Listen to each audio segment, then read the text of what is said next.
Сәлем қыздар, біз бүгін сіздермен осындай өте керемет дәмді грушадан дайындалатын рулет немесе штрудель дайындаймыз. Ең алдымен жұмыртқамызға құмшекерімізді салып, венчикпенен араластырып аламыз. Үстінен тұзымызды, сұйық майымызды және суымызды құйып араластырамыз. Және ұнымызға разрыхлителіміз салып, барлығын араластырып алып, ситадан өткізіп, қолымызбенен қамыр жасаймыз. Бізде осындай жұмсақ қамыр пайда болуы қажет. Енді бетін салафанмен жауып, морозильникке 20 минутқа салып қоямыз. Келесі кезекте біз грушаларымыздың сыртын тазалап аламыз.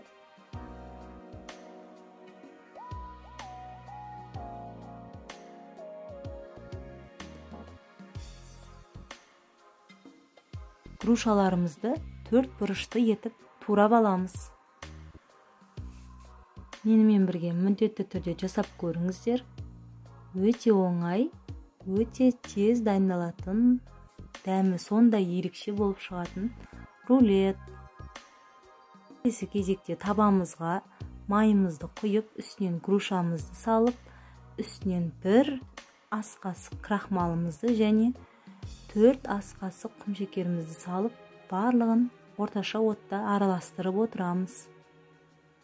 Біздің майларымыз грушамызға сіңіп, осылай болып шыққанда толық суытып аламыз.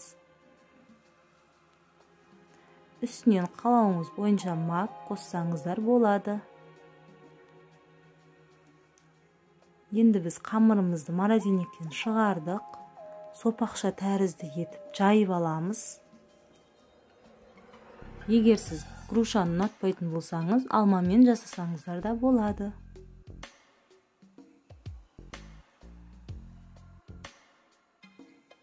Осылай етіп жайып алдық. Енді біз манный крупаны осылай сеуіп шығамыз. Грушамыздың соғы сіңіп тұруы үшін. Енді біз дайын болған начинкамызды осы манный крупамызды сепкен жеріміздің үстінен орналастырып шығамыз.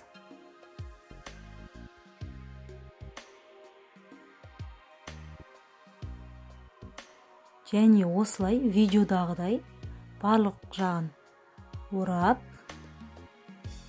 бекітіп, пергамент қағазымызға орналастырамыз.